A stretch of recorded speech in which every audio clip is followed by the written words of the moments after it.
Nanobanana 2 just released. I'm about to show you exactly how it compares to all of the best AI models out there right now, including Seedream 5, Kling O3, and of course, Nanobanana Pro. I put all of these models through 6 major tests: simple prompt understanding, cinematic image rendering for video, product mockups, intelligent information sourcing, face swapping, and finally, the big one, censorship. I was able to get all these tests done so quickly because I used Artlist.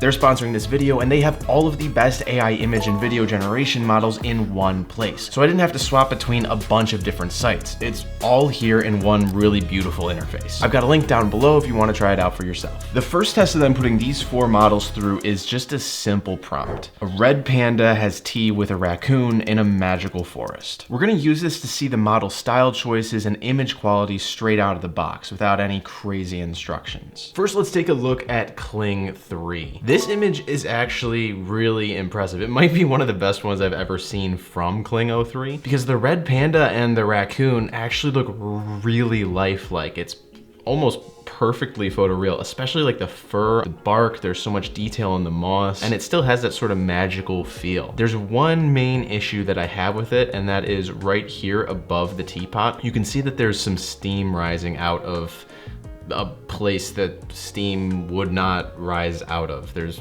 no vent hole or anything like that. Image number 2 is Seedream 5.0 Lite. This one, I'm not surprised at all to see like a more animated version of the prompt, because that's what Seedream likes to do. It's cute, but there's one really bad AI problem here, and that is that this teapot has 2 spouts.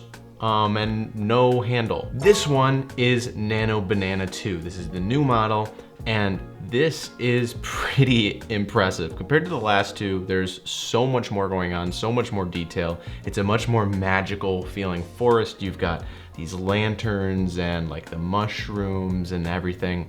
There's a lot more going on the tea set. You've got some biscuits and honey and flowers, and it's just a much like bigger picture from such a small prompt. So it feels a little bit more creative. But now let's see how it compares to Nanobanana Pro. Nanobanana Pro is incredible. I mean, it's pro for a reason. Perfectly rendered steam coming out of the teacups, no weird artifacting. But the biggest thing that I will notice with this image is that the lighting looks perfect. It looks leagues above Nanobanana 2. Everything from the sun rays coming down to the little glow from the gold and the blue mushrooms here down underneath them by their feet.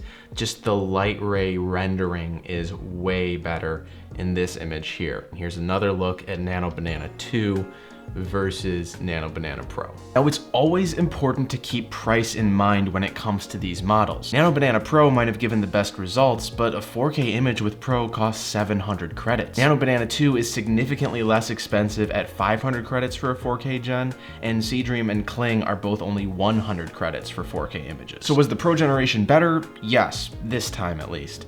But after all of my other tests, I think I came up with the best workflow that balances quality and costs, and we'll talk about that at the end.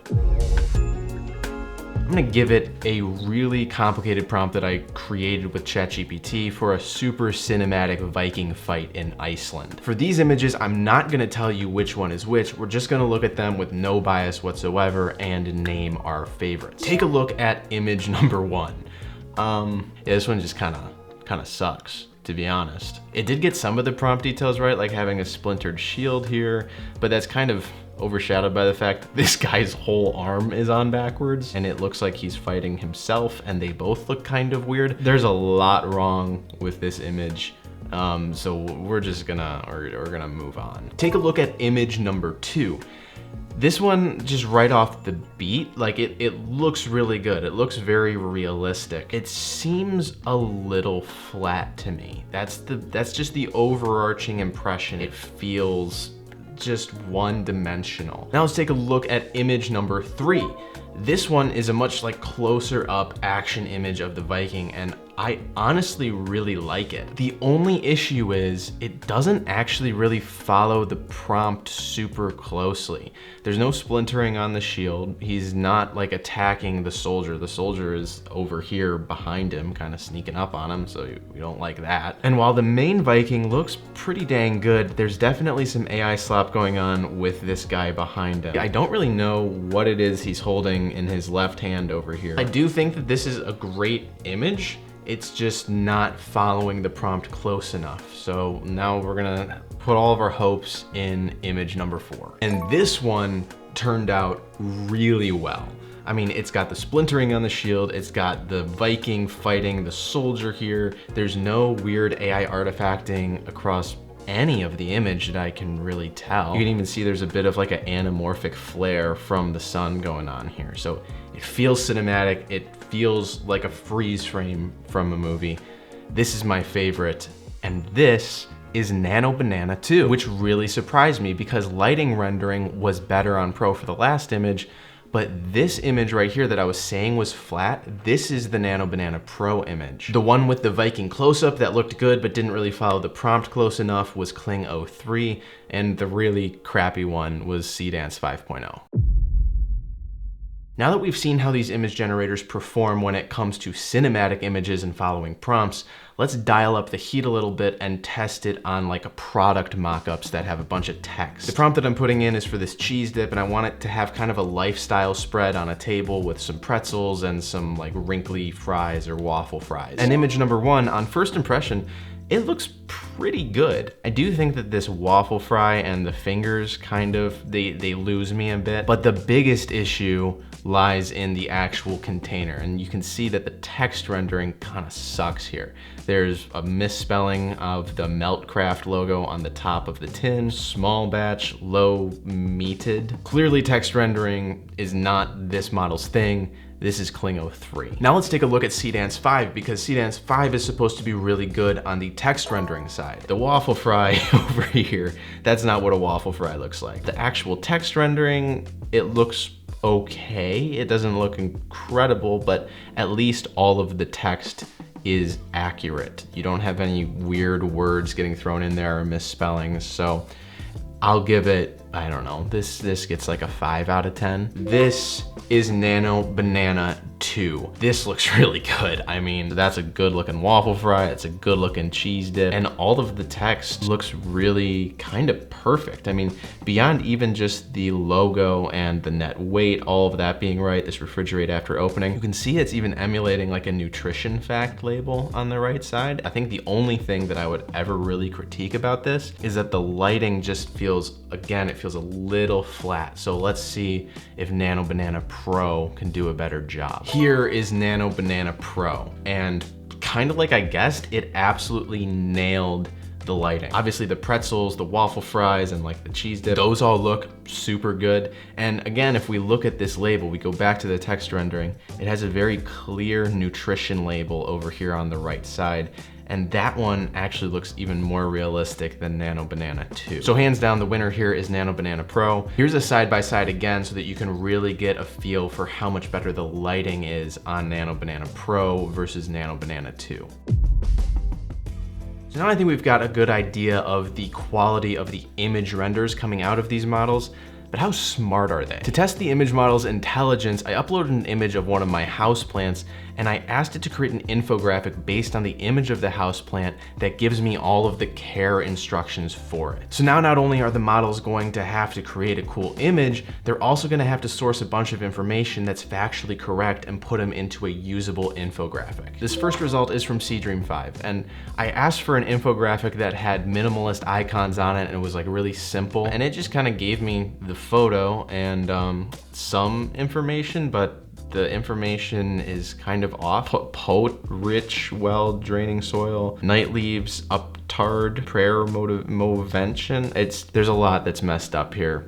I would never even call this usable. What was even worse though was Kling O3. I don't know what language this is. Is this Mandarin? Is this Is this Japanese? I don't know. I can't really say this is usable either, because even if I did understand the language, there's definitely not a ton of information here. Now let's take a look at Nanobanana Pro.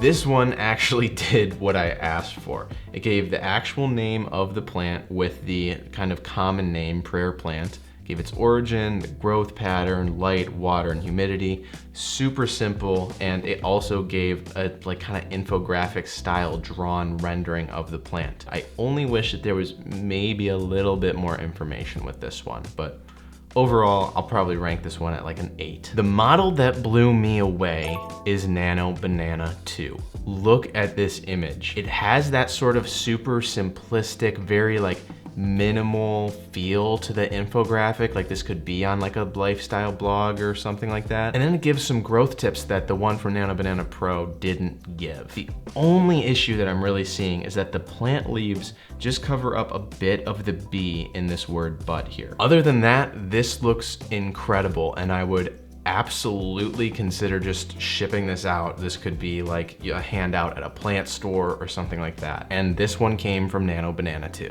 So out of the 4 images that we've generated so far, Nanobanana 2 has outperformed Nanobanana Pro in half of them, which was not at all what I was expecting going into this, but also makes me really psyched for Nanobanana Pro 2. Now, what about image editing? One of the most difficult things for AI models to do, but also one of the things that they're most useful for, is face swapping. Because face swapping, putting my own face onto somebody else or a different character, is really hard to do with Photoshop. So to test this out, I took that photo of the Viking, the sort of close-up one from Kling, and I wanted to put my face on it, make me the Viking. And then we tried out Seedream, and Seedream just, yeah, this is pretty atrocious. Next up, take a look at Nanobanana 2. This one's getting better. Like, my face at least kind of matches the theme. I'm yelling, but the big problem here is the neckline doesn't match up at all, and the lighting on my face, that looks really different. And that's why I chose this image, is it had sort of a cinematic film blue kind of feel to it. And I wanted to see if the models would replicate that with my face. And this is what I got from Nanobanana Pro. I have no words. This is perfect. This is better than like any face swap I've ever seen. It got my expression, it got the lighting, it got my hair being messed up. Like, it's perfect. So Nanobanana Pro is still the king of face swaps. That said, it's time to turn up the heat one more notch and talk about censorship. Nanobanana is famously very strict when it comes to using recognizable characters in your image generations. So to test this out, we're gonna try to create an image of Iron Man flying through New York. This first image is from Kling O3, and it doesn't surprise me that it was able to create something that looked fairly real, because it doesn't usually censor characters like this. But when you get into sort of the details of the scene, like the Empire State Building and these offices, all of that looks very sloppy. It's nice that it gave us an image of Iron Man, but I wouldn't really consider this usable for anything other than like a mock-up or a storyboard. This second image actually comes from Nanobanana Pro, which is really odd because I don't know whether it just missed my prompt and somehow it generated this, or whether they allow images of Iron Man, but this one came from Google, and it sucks, but it's interesting that it actually gave me an image. The other 2 models, Seedream 5 and Nanobanana 2, didn't give me anything. The prompt didn't meet model guidelines, so they censor characters like Iron Man. I got a comment from somebody named Circuit Wood Tales, so this is for you.